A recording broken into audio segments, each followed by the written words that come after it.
Hello everyone, welcome to my channel. Keep it simple but significant. I am your host Sasi. Let's start today's discussion. आपको video का PDF चाहिए तो comment section में link मिल जाएगा, आप Telegram group join कर सकते हैं. The coastal desert are usually consequences of what. तो कोस्टल डिजर्ट जो होते हैं इनके इसका बनने का कॉन्सिक्वेंसेस क्या होता है. तो ये है कोल्ड ओशियन करंट्स. जैसे हमारा भारत है, भारत में जो राजस्थान है आपका डेजर्ट एरिया है, और वो किस साइड, वेस्टर्न साइड पड़ता है, और कोल्ड ओशियन करंट्स के द्वारा ही निर्माण होता है इसका. Which among the following is the largest bay of world. Largest bay कौन सी है वर्ल्ड की. तो ये है आपकी bay of Bengal. Answer is A, ये रहा आपका बे ऑफ बंगाल. और दूसरे नंबर पे है आपका हडसन बे. पहले नंबर पे बे ऑफ बंगाल, दूसरे नंबर पे हडसन बे है आपका largest. During which of the following events is the distance between the sun and earth at its maximum. Sun और अर्थ के बीच में मैक्सिमम डिस्टेंस कब होती है. तो ये आपकी मैक्सिमम डिस्टेंस जो होती है सन और अर्थ के बीच में, ये होती है आपकी जनवरी में. ओके. सॉरी, 4 जुलाई को होती है ये आपकी. 4 जुलाई को ये सन और अर्थ के बीच में मैक्सिमम डिस्टेंस होती है, और इसको कहा जाता है एफेलिहेलियन. आंसर इज ए. 4 जुलाई को एफेलियन होता है, और पेरीहिलियन होता है आपका जनवरी में. 3 या 4 जनवरी को आपको होता है पेरीहिलियन. पेरीहिलियन मतलब जब सबसे कम डिस्टेंस होती है सन और अर्थ के बीच में. Which of the following is not characteristic of Indian agriculture? Indian agriculture का characteristics नहीं है, इनमें से कौन सा. तो मल्टीसिपिटी ऑफ क्रॉप्स, यस, बहुत सारी क्रॉप्स होती हैं, ये इंडियन कल्चर कैरेक्टरिस्टिक है इंडियन एग्रीकल्चर का. Over dependence of on nature, nature पे ओवर डिपेंडेंस होती है बिल्कुल. लो लेवल ऑफ प्रोडक्टिविटी, ये भी है.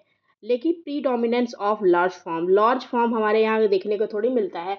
छोटे छोटे किसान हैं, उनके छोटे छोटे खेत हैं, और वो अपना खेती करते हैं, तो ये इसका नहीं है. Okay. Which of the following states of India received the maximum benefit from the Green Revolution? Green Revolution जो आया था उससे मैक्सिमम बेनिफिट्स किसको मिला था. तो ये मिला था पंजाब, हरियाणा और वेस्टर्न उत्तर प्रदेश को. Answer is A. Okay. Jhuming is practice by which of the following tribal group. किस ट्राइबल ग्रुप के द्वारा झूमिंग को प्रैक्टिस किया जाता है. तो झूमिंग आपको देखने को मिलता है ज़्यादातर नॉर्थ ईस्टर्न स्टेट्स में. तो ये आपका जो खासी है, नॉर्थ ईस्टर्न स्टेट में आता है, मेघालय में पड़ता है. खासी जो जनजाति हैं उनके द्वारा झूमिंग या झूम कल्टीवेशन को बहुत ज़्यादा मात्रा में प्रयोग किया जाता है. Which of the following is the largest oil field in the world. In India. India की लार्जेस्ट ऑयल फील्ड है आपकी Bombay High oil field. Answer is A. Bombay High oil field is the largest oil field in India, और it accounts for 65% of total production of crude oil in India. Okay. The thickest coal seam is found in which of the following places of India. Thickest coal सीम हमको देखने को कहाँ मिलता है. तो ये हमको झिंगुरदा में देखने को मिलता है. Answer is B. Okay. Thickest coal seam मतलब इसका जो मतलब कितना बड़ा होता है, 132 मीटर का होता है ये कोल. और ये झिंगुरदा में, झिंगुरदा कोल माइन है, वहाँ पे पाया जाता है, और ये मध्य प्रदेश में आपका लोकेटेड है. गोंडवाना पीरियड को ये बिलोंग करता है. Which of the following plant is known for its biodiesel property? Biodiesel property के लिए इनमें से कौन सा प्लांट है जो जाना जाता है. तो ये है आपका jatropha. Answer is B. Jatropha is a genus of flowering plant belongs to the family of Euphobiaceae.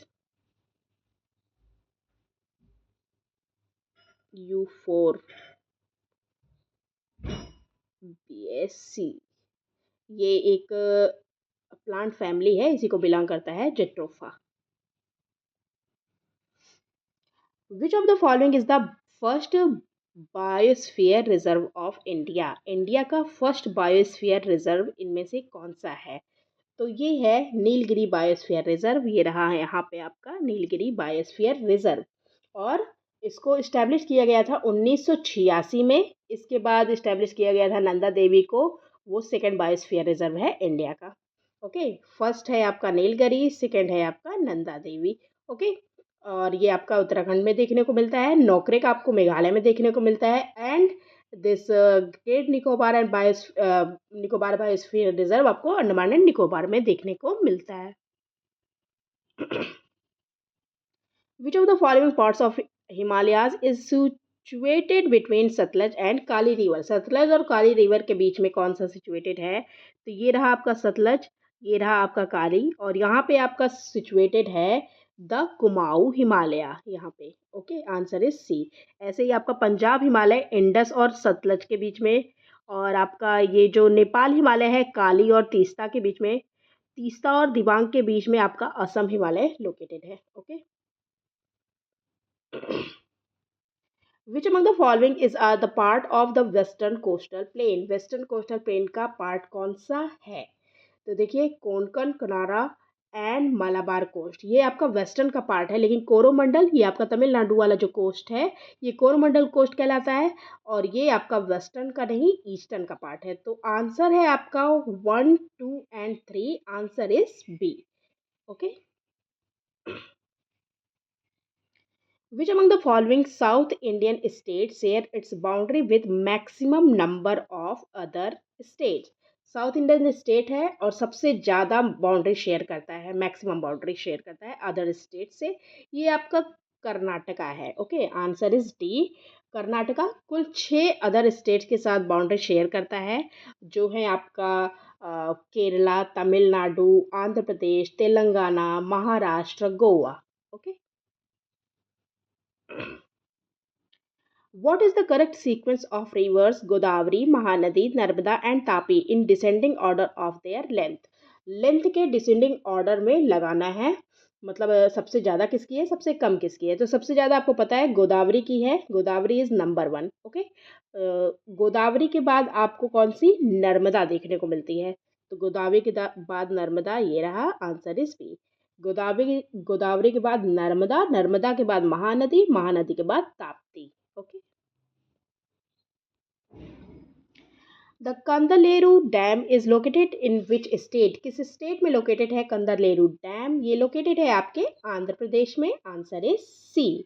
Okay, Andhra Pradesh, Kandaleru river पे ही ये डैम लोकेटेड है। नेल्लूर डिस्ट्रिक्ट है आंध्र प्रदेश की, वहाँ पे ये लोकेटेड है।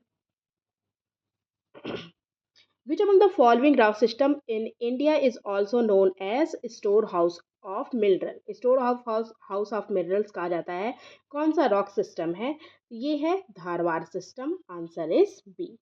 Okay, Dharwar rock system is special because it is a first metamorphic sedimentary rock in India. हाल ही में किस राज्य के बोडो नफाम व्यंजन को जीआई टैग मिला है? Which state Bodo Napham cuisine got the GI tag? तो जीआई टैग मिला है बोडो नफाम को, ये बिलोंग करता है असम से, आंसर इज सी। चर्चा में रहा लिटिल प्रेस्पा लेक किस महाद्वीप में स्थित है? Little Prespa lake is located in which continent? तो ये कॉन्टिनेंट है आपका यूरोप। चर्चा में इसलिए है क्योंकि 430 हेक्टेयर का जो यहाँ पे भूमि है वो दलदल हो चुकी है। किस राज्य की बोडो संस्कृति की पारंपरिक चावल से बनी बियर और खाद्य पदार्थों को जीआई टैग मिला है? Which state Bodo culture has got GI tag for beer and food items made for traditional rice? तो ये मिला है जीआई टैग असम को, answer is A. Which of the following dance forms is associated with the state of Arunachal Pradesh? Arunachal Pradesh से associate करता है ये dance form है आपका, इसका नाम है Buiya, answer is C. That's all for today. If you like my video, please do like, comment, share and subscribe. Thank you.